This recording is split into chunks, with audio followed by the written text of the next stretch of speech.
नमस्कार दोस्तों, हमारी आज की कहानी का नाम है संबंध। सामने का नज़ारा देख उसके होश उड़ गए। डाइनिंग टेबल के आगे बने स्लैब पर एक छोटा सा गैस स्टोव और एक छोटा सा गैस सिलेंडर रखा था। वहीं पर एक छोटा सा बर्तन स्टैंड कम टोकरी भी थी। उसके पास ही एक छोटे से प्लास्टिक रैक पर करीने से सजे कई डिब्बे और वहीं एक टोकरी में आलू प्याज भी पड़े थे। ये सब क्या है? मैं 2 दिन के लिए मायके क्या गई, मेरे पीठ पीछे इतना कुछ हो गया। मैं पूछती हूँ किसने किया ये सब, कोई बताएगा? घर में अभी अभी कदम रखी दीप्ति चिल्ला ही पड़ी। सास ससुर पति किसी से कोई जवाब नहीं मिला दीप्ति को, तो उसे और क्रोध आया। जब ये सब करते हुए नहीं डरे तो स्वीकार करने से क्यों डर रहे हो आप लोग, बताइए। देखो दीप्ति, ये आइडिया मेरा था और ये सब अरेंज किया है मम्मी ने। और क्यों किया है, क्या ये भी बताना होगा तुम्हें? पति रंजीत ने आगे आकर कहा। पर मुझसे भी तो पूछना चाहिए था ना एक बार। अरे क्यों मरखनी गाय की तरह हर बात पर सींग मारने दौड़ती हो यार? तुम भी तो यही चाहती थी ना कि ये चिक चिक ख़त्म हो, तुम्हारा काम कम हो, मम्मी पापा की फरमाइश कम हो, इनसे मिलने वाले आने जाने लोगों के चाय नाश्ते से फुर्सत मिल जाए तुम्हें, और ना तुम्हारे किचन की व्यवस्था गड़बड़ाए। ना किचन बार बार गंदा हो, तो कर दिया इनका इंतज़ाम यहाँ मैंने। यही नहीं, इनके लिए मैंने एक अलग बाई भी रख दी है जो इनके सारे काम कर जाया करेगी। तुम एकदम टेंशन फ्री रहो। आखिर मम्मी पापा के साथ साथ तुम्हारी खुशी भी तो महत्वपूर्ण है ना इस घर के लिए। रंजीत ने बात साफ किया। हाँ, यही तो चाहती थी वो, पर जाने क्यों मनचाहा होने के बाद भी अजीब सा महसूस हो रहा है उसे। आज से 3 साल पहले जब कोरोना की भयंकर लहर आई थी, तभी रंजीत के माता पिता दोनों की हालत बहुत गंभीर हो गई थी। भगवान ने आयु शेष रखी थी तो बच तो गए थे दोनों, पर रंजीत के पिता की दोनों कान लगभग चले ही गए। मशीन लगाते भी तो बहुत मध्यम सुनाई देता। उससे पहले वो लोग गांव में रहते थे, पर इसके बाद दोनों अपने इकलौते बेटे रंजीत के पास ही रहने लगे थे। इससे पहले हफ्ते 10 दिन के लिए जब भी मिलना होता तो सास बहू प्रेम से मिलती और उनके संबंध भी अच्छे ही थे। पर जब से दोनों को यह एहसास हो गया था कि अब दोनों को एक दूसरे की बात सुनकर साथ चलकर ही जीवन बिताना है, तब से उनके संबंध में खटास पड़ने लगी थी। खाने पीने के शौकीन माता पिता को थोड़ी थोड़ी देर पर भूख लगती तो देवकी जी बहू से फरमाइश कर देती। 1-2 बार देवकी जी ने खुद भी कोशिश करी कि भूख लगने पर खुद से कुछ बना लें, पर एक तो किचन का ज़्यादा ही ऊंचा स्लैब, दूसरा देवकी जी के थरथराते हाथ जब किचन से निकलती सब अस्त व्यस्त कर देती, और फिर उसे समेटने में दीप्ति परेशान हो जाती। साथ ही शुरू शुरू में तो उसे बजट की भी समस्या होती थी, पर रंजीत ने 1-2 बार सुनने के बाद खुद घर खर्च की रकम बढ़ाकर दीप्ति के हाथ में रखनी शुरू कर दी। फिर भी समस्या सुलझने की बजाय बढ़ती गई, तो 2 दिन के लिए दीप्ति के मायके जाते ही रंजीत ने ये व्यवस्था कर दी थी। पर दीप्ति को ये छोटा किचन देखकर बहुत बुरा लग रहा था। सुनो, ये सब आप माँ बेटे मिलकर मुझे नीचा दिखाने के लिए ही कर रहे हो ना? लोग आएंगे तो क्या कहेंगे? रंजीत के कमरे में आते ही दीप्ति पूछ बैठी। देखो दीप्ति, मैं अपनी और अपने घर की सुख शांति देखूं कि बाहर वाले क्या कहेंगे, क्या सोचेंगे? सोच सोच कर अपना चैन और नींद उड़ाऊं। अरे देखने वाले भी 1-2 बार में अभ्यस्त हो जाएंगे। इस तरह मेरी बेइज्जती करवाने से तो अच्छा था आप उनके लिए इसी शहर के में आसपास में दूसरा घर देख लेते और ये व्यवस्था वहीं कर देते। ये बात तो माँ भी कह रही थी, पर देखो तुमसे कुछ छुपा हुआ तो है नहीं। इसी घर की किस्तें भरते भरते तो मैं बेदम हो जाता हूँ। एक नए घर का किराया देना अभी मेरी औकात से बाहर है, पर हाँ, मेरे ऑफिस के रास्ते में एक नई कॉलोनी बन रही है। ऑफिस स्टाफ बता रहे थे कि वहाँ सस्ते किराए पर घर मिल जाएंगे। तो मैं उस प्रयास में भी लगा हुआ हूँ। अगर उधर बात बन गई तो मैं मम्मी पापा को वहीं शिफ्ट कर दूँगा, पर तब तक तो तुम्हें एडजस्ट करना पड़ेगा। अब तो मरखनी गाय बनना बंद कर दो। मन मार कर दीप्ति को इस व्यवस्था को मानना ही पड़ा।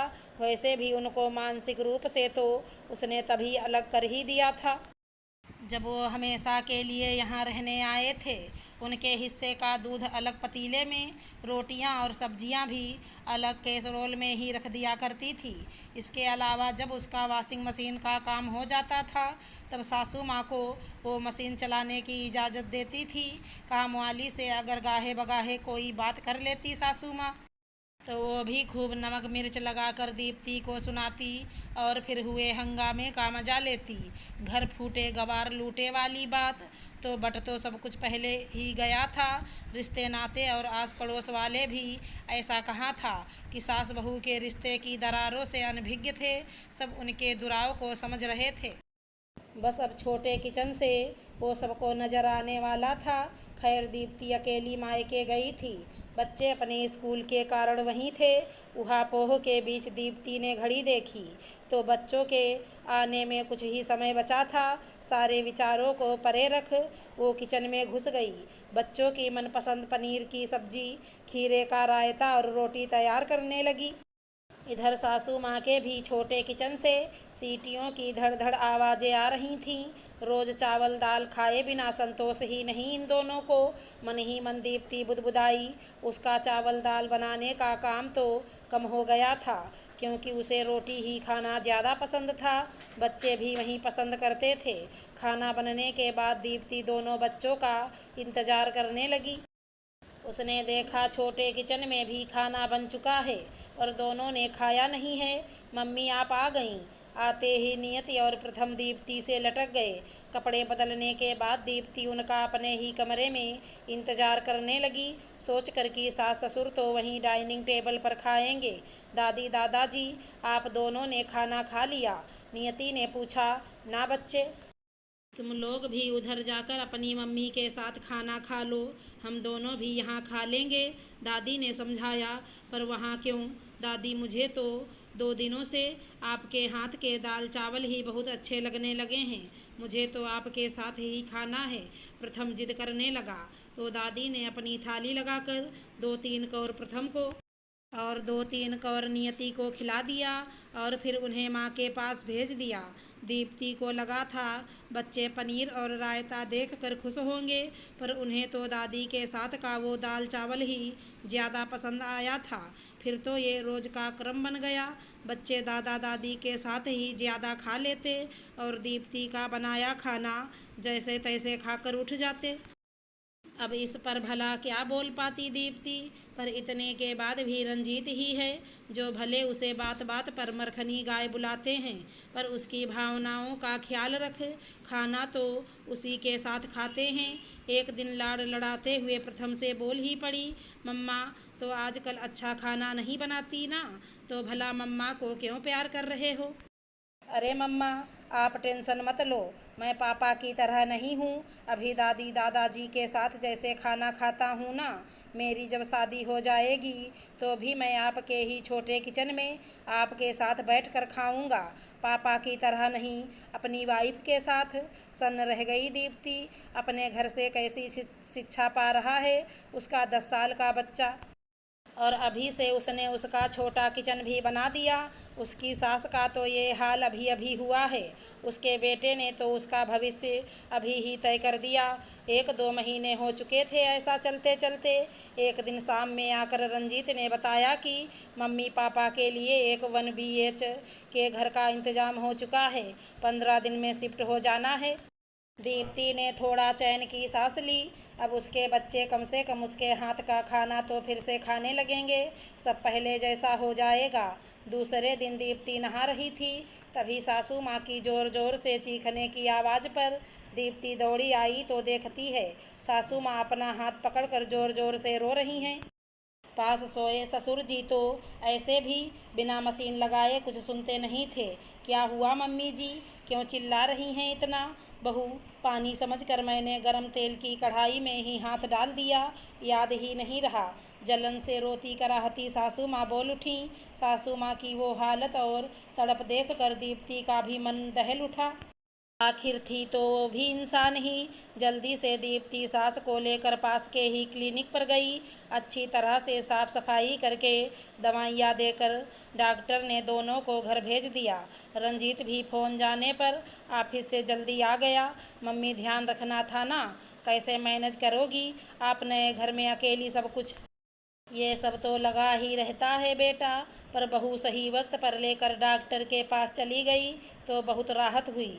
और बेटा, तू हमारे लिए इतना सोचता है, मैं भी चाहती हूँ कि प्रथम भी अपनी माँ के लिए उतना ही सोचे और करे, पर हमारे यहाँ रहने और इस तरह की व्यवस्था से शायद उसके दिमाग पर अच्छा प्रभाव नहीं पड़ रहा। कल कह रहा था कि दादी, ऐसे भी आपके हाथ का खाना मुझे बहुत पसंद है, और आप जहाँ रहने जा रहे हो वहाँ से मेरा स्कूल भी नज़दीक है, तो मैं आपके साथ ही रहूँगा। बड़ी मुश्किल से समझाया उसे, फिर कहने लगा, मैं रोज़ आपसे और दादाजी से मिलने आऊँगा। तो फिर प्यार से समझाना पड़ा उसे कि वो जब आए तुम्हारे साथ आए। मैंने उससे कहा कि मैं तेरे पापा को कह दूंगी कि वो शनिवार रविवार तुझे और नियति को वहीं छोड़ दें, तो बड़ी मुश्किल से माना है। मुझे तो लगता है कि यहाँ नया घर लेने की बजाय तू हमें गांव भेज दे, वहीं ज़्यादा अच्छा है, वहाँ हो जाएगा सब मैनेज।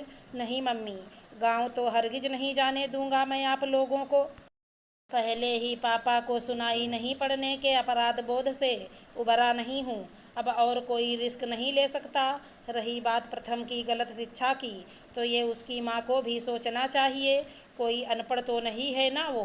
रंजीत ने साफ शब्दों में इनकार कर दिया। खैर ये सब छोड़, तू जब तक मेरे हाथ ठीक नहीं हो जाते पास के रेस्टोरेंट से हमारी सब्जी का इंतज़ाम कर दे। चावल दाल तो मैं खुद से बना लूँगी। वैसे भी प्रथम और नियति को दो दो कौर चावल ना खिला दूँ तो ना मेरा पेट भरता है ना उनका।